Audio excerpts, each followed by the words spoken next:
historia, es la historia que nosotros podemos contar a través de los bosques, de la figura de los bosques sostenibles. De ahí un poco el título que hemos dado a la publicación o a la colección de Sabores de bosques sostenibles.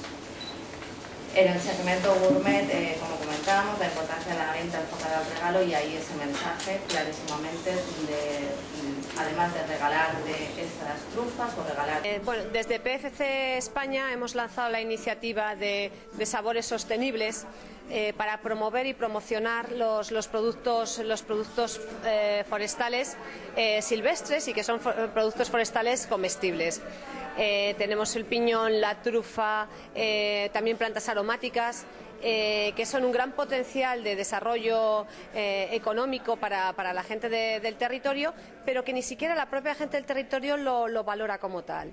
Pues una de las principales conclusiones del estudio es que el nicho de mercado para el producto silvestre con origen sostenible certificado está en el segmento gourmet.